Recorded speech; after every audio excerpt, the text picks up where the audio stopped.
মুক্তিযোদ্ধাদের নাতিপুতিরাও পাবে না, তাহলে কি রাজাকারের নাতিপুতিরা পাবে? সেটা আমার প্রশ্ন, দেশবাসীর কাছে প্রশ্ন, যে রাজাকারের नातीपुतिरा सब किछु पाबे, मुक्तियोद्धारा पाबे ना। आखिर कौन है ये रजाकार?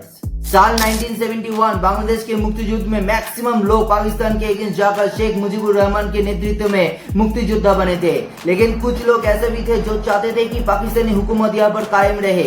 वो लोग इस पाकिस्तानी पैरामिलिट्री फोर्स को ज्वाइन करते हैं और मुक्तियोद्धा के खिलाफ लड़ते हैं। सिर्फ यही नहीं, बांग्लादेश में अनगिनत मास किलिंग, लूटपाट, बलात्कार जैसे क्राइम को भी यही लोग अंजाम दिए थे, और यही लोगों को कहा जाते हैं रजाकर्स यानी कि वॉलंटियर्स। लेकिन ये बात हुए 53 साल बीत चुके हैं। बांग्लादेश अपना दर्दनाक पास को भुलाकर आगे बढ़ ही रहे थे कि फिर से वही पुराना जख्म बांग्लादेश के आसमान में, गलियारों में फिर से जागने लगे, और एक एंटी रिजर्वेशन मूवमेंट की वजह से देश पूरी तरह से एक वॉर लाइक सिचुएशन में बदल जाते हैं।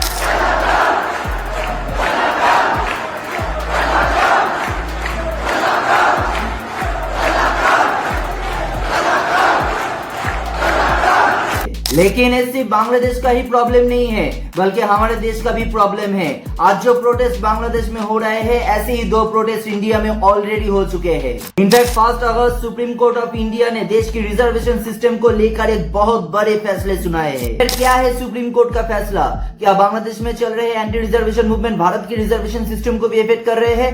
आखिर क्यों भारत में 2 बड़े एंटी रिजर्वेशन मूवमेंट हुए थे? ये सब कुछ आज इस वीडियो पर जानने की कोशिश करेंगे, इसलिए इस वीडियो के अंत तक जरूर देखिए। और जिन्होंने भी अभी तक इस चैनल को सब्सक्राइब नहीं किया है, जल्द से जल्द इस चैनल को सब्सक्राइब कर दीजिए और साइड में रहे बेल आइकन को भी क्लिक कर दीजिए।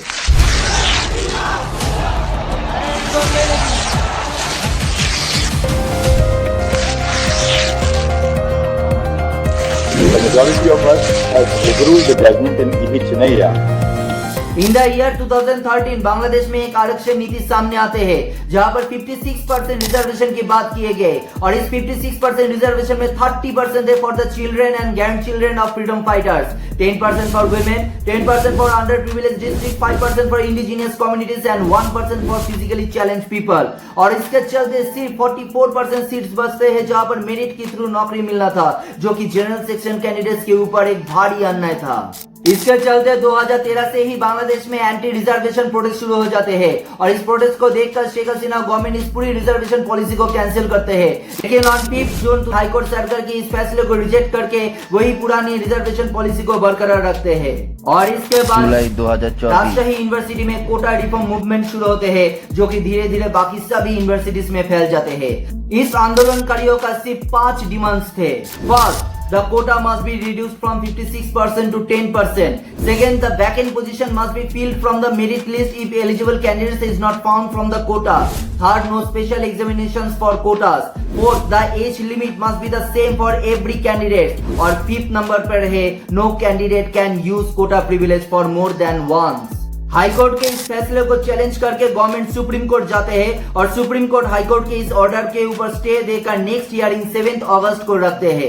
लेकिन इसी बीच पूरी देश भर से फिर से प्रोटेस्ट शुरू हो जाते हैं। हालांकि इनिशियल ये प्रोटेस्ट शांतिपूर्ण चल रहा था, लेकिन इसी बीच बांग्लादेश छात्र लीग, जो कि आवामी लीग के स्टूडेंट्स विंग है, प्रोटेस्टर्स के साथ हाथापाई में उतर जाते हैं, और इसके चलते प्रोटेस्ट इतना ही वायलेंट रूप ले लेते हैं कि हसीना गवर्नमेंट को सिर्फ कर्फ्यू जारी करना ही नहीं, बल्कि सड़कों में सेना और आर्मी टैंक भी डिप्लॉय करनी पड़ी। और इस हिंसा में लगभग 200 से ज्यादा स्टूडेंट्स का मौत होते हैं, और मोर देन 20,000 प्रोटेस्टर्स को बंदी बनाए जाते हैं। पूरी देश भर में इंटरनेट सर्विस पूरी तरह से बंद कर दिए जाते हैं, और बांग्लादेश एक तरफ से बाकी पूरी दुनिया से कट ऑफ हो जाते हैं। इतने बड़े प्रोटेस्ट के चलते जो सुनवाई 7 अगस्त को होनी थी, वही 21 जुलाई को बांग्लादेश सुप्रीम कोर्ट ने फ्रीडम फाइटर्स डिसेंडेंट्स के रिजर्वेशन 30% से घटाकर 5% में लाने का ऑर्डर देते हैं, और 1% for ethnic minorities and 1% for transgender and disable लोगों के लिए रिजर्व किए गए। और अब से बांग्लादेश में 93% जॉब्स सिर्फ और सिर्फ मेरिट की बेसिस पर ही होंगे। रिजर्वेशन एक हद तक ठीक है, लेकिन जब से वो लोगों को भड़का कर एक पॉलिटिकल टूल की तरह यूज किए जाने लगे, तब से वो रिजर्वेशन किसी भी देश के हित में नहीं रहता। 1951 भारत का संविधान बनाए हुए बस 1 ही साल हुए हैं, और उस समय पूरी देश में सिर्फ 18.33% लोग थे लिटरेट। देश को आगे ले जाने के लिए तब सरकार को एक साथ कदम उठाना था, और सरकार कास्ट बेस्ड रिजर्वेशन को लीगलाइज किए in order to support the backward class people of our country. 10 साल से समय रखकर इस रिजर्वेशन रिजर्वेशन पॉलिसीज को अपनाए गए, लेकिन 10 साल के बाद इस रिजर्वेशन स्लैब को घटाने की जगह हर एक पॉलिटिकल पार्टी अपना वोट बैंक बढ़ाने के लिए इस परसेंटेज को और बढ़ाते ही गए through multiple constitutional amendments. On 7 August 1990 the national front government की तरफ से prime minister VP Singh declare करते हैं कि socially and educationally backward class यानी कि ओबीसी को हर एक सेंट्रल सर्विसेज पब्लिक सेक्टर्स में 27% रिजर्वेशन दिए जाएंगे। और इस ऑर्डर की वजह से पूरी देश भर में एक स्ट्रॉन्ग स्टूडेंट्स प्रोटेस्ट देखने को मिले और ये एंटी मॉडल प्रोटेस्ट इतना ही भयानक रूप ले लेते हैं कि दिल्ली यूनिवर्सिटी के देशबंधु कॉलेज के छात्र राजीव गोस्वामी सेल्फ इमोलेट कर लेते हैं यानी कि अपने आप को जला देते हैं। हालांकि बाद में दिल्ली यूनिवर्सिटी के स्टूडेंट यूनियन के प्रेसिडेंट बनते हैं, लेकिन 70% बांड हो जाने के कारण ये ज्यादा दिनों तक बच नहीं पाए। इसके अलावा 2006 को आईआईटी, आईआईएम, एम्स, आईआईएससी जैसे सेंट्रल इंस्टीट्यूट्स में लागू किए गए 27% ओबीसी रिजर्वेशन के खिलाफ मेडिकल स्टूडेंट्स के द्वारा किए गए एंटी रिजर्वेशन मूवमेंट एक बहुत बड़े रूप ले लेते हैं। पूरी देश भर से बहुत सारे डॉक्टर्स इस आंदोलन में शामिल हुए थे और इस प्रोटेस्ट को कंट्रोल करने के लिए पुलिस ने लाठीचार्ज भी किए। और सिर्फ यही नहीं, एस्मा यानी कि एसेंशियल सर्विसेज मेंटेनेंस एक्ट के तहत कुछ स्टेट्स ने डॉक्टर्स को प्रोटेस्ट छोड़कर इमीडिएटली काम में लौटने का नोटिस भी देते हैं और लीगल थ्रेट भी दिए जाते हैं।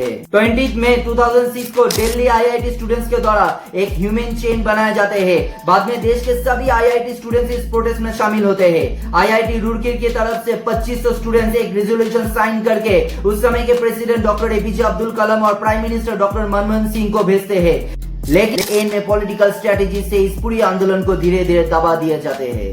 इस पूरे आंदोलन में उस समय विपक्ष में रहे बीजेपी पार्टी ने इस रिजर्वेशन को सपोर्ट किए थे, लेकिन साथ ही साथ इकोनॉमिकली वीकर सेक्शन को भी इस रिजर्वेशन के अंदर लाने की बात किए थे। इनफैक्ट 2019 को बीजेपी सरकार ने इकोनॉमिकली वीकर सेक्शन को 10% रिजर्वेशन के अंदर लाने के काम किए, जो कि इकोनॉमिकली बैकवर्ड जनरल कास्ट के लिए बहुत बड़ी राहत है।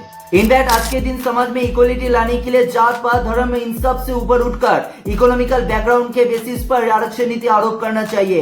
इससे रिजर्वेशन का जो मेन मकसद है वो पूरा हो पाएगा। इनफैक्ट इंटरेस्टिंग बात यह है कि आज के दिन भी देश के सबसे बड़े मेडिकल कॉलेज यानी कि एम्स में 15% फॉर एसटी, 7.5% फॉर एससी और 27% फॉर ओबीसी यानी कि टोटल 49.5% सीट्स रिजर्व्ड है। लेकिन ठीक है, 5 साल खूब मेहनत से पढ़ाई करने के बाद अब हर SC, ST, OBC general students doctors बन चुके हैं और इन सभी का क्लास और स्टेटस सेम हो चुका है। लेकिन अब बात है पीजी कोर्सेज का। इंटरेस्टिंग फैक्ट ये है कि इस पीजी कोर्स में अप्लाई वही करेंगे जिसके एमबीबीएस खत्म हो चुके हैं, यानी कि सिर्फ डॉक्टर्स ही अप्लाई करेंगे। लेकिन यहाँ पर भी उस पीजी कोर्स में भी वही 49.5% सीट्स रिजर्व्ड है। और after becoming a doctor again availing that reservation benefit for higher studies कोई लॉजिक नहीं बनता। इससे समाज में इक्वलिटी लाने के जगह इनइक्वलिटी और ज्यादा प्रमोट होते हैं। In fact 1 August supreme court of India अपने जजमेंट में शेड्यूल कास्ट के सब क्लासिफिकेशन का परमिशन देती है। The majority of us have overruled the judgment in E.V. Chinnaiya. We have held that subclassification of the scheduled caste for the purposes of reservation is permissible. Scheduled caste Justice B.R. Gaval in his judgment said the state must evolve a policy for identifying the creamy layer even from the scheduled caste and scheduled tribes so as to exclude them from the benefit of affirmative action. इसका मतलब है आपसे ST और ST reservation में जिस province के schedule tribe और schedule caste ज्यादा पिछड़ा हुआ है उन लोगों को रिजर्वेशन का ज्यादा सुविधा मिलेगा और जिन जगह के एससी और एसटी कंपैरेटिवली बेटर पोजीशन में है उन लोगों को कम सुविधा मिलेगा, जो कि एक तरफ से ठीक ही है। इनफैक्ट जस्टिस गवाई कहते हैं कि एक एससी कैटेगरी पर्सन जिसको रिजर्वेशन के सभी बेनिफिट्स मिले हैं उनके बच्चों के साथ एक नॉन रिजर्वेशन बच्चे का कंपेयर कभी भी नहीं करना चाहिए। इनफैक्ट जस्टिस पंकज मित्तल कहते हैं कि एक रिजर्वेशन की सुविधा सिर्फ और सिर्फ फर्स्ट जनरेशन तक ही सीमित रहना चाहिए, क्योंकि आज के दिन इस देश में जैसे रिच एलिट एससी एसटी वर्ग के फैमिली है जो आज के दिन भी रिजर्वेशन की सुविधा ले रहे हैं, वैसे ही बहुत सारे गरीब जनरल कास्ट के लोग हैं जो कि गरीब होने के बावजूद सिर्फ जनरल होने की वजह से कोई भी सुविधा पाने से डिप्राइव्ड हो रहे हैं। इनफैक्ट सिर्फ यही नहीं, कास्ट बेस्ड रिजर्वेशन की सुविधा पाने के लिए बहुत सारे लोग फेक कास्ट सर्टिफिकेट बनाकर गवर्नमेंट्स के कई सारे डिपार्टमेंट्स में नौकरी करते हैं और करप्शन को भी प्रमोट करते हैं। यहाँ पर रिसेंटली सामने आई पूजा खेटकर की फेक ओबीसी सर्टिफिकेट और डिसेबिलिटी सर्टिफिकेट यूज करके आईएएस ऑफिसर बनने का एग्जाम्पल भी लिए जा सकते हैं। ना जाने ऐसे कितने सारे पूजा खेटकर हायर एजुकेशन में जॉब्स में रिजर्वेशन का गलत इस्तेमाल करके सिस्टम को ठेंगा दिखाकर अपना मकसद पूरा कर रहे हैं। और इसीलिए आप सिस्टम को बदलना जरूरी है और इसीलिए जरूरी है रिजर्वेशन सिस्टम का रिफॉर्म करना। इस इनइक्वालिटी के ऊपर ज्यादा नजर देना चाहिए और एक ऐसा नियम बनाना चाहिए कि ताकि कोई भी वर्ग कोई भी सुविधा पाने से डिप्राइव ना हो, क्योंकि अंत में हम सभी तो है भारतीय। फिर इंडिया की रिजर्वेशन सिस्टम को लेकर आपका क्या राय है और स्पेशली सुप्रीम कोर्ट के इस जजमेंट को लेकर आपका क्या ओपिनियन है, नीचे कमेंट बॉक्स पर जरूर बताइए। और वीडियो अगर इंफॉर्मेटिव लगे तो फिर इस वीडियो को एक लाइक जरूर दीजिए और इसको जितना हो सके शेयर कर दीजिए और चैनल में नए हैं तो फिर चैनल को जरूर सब्सक्राइब कर दीजिए। मिलते हैं और एक नए टॉपिक के साथ, तब तक के लिए bye bye, take care and Jai Hind.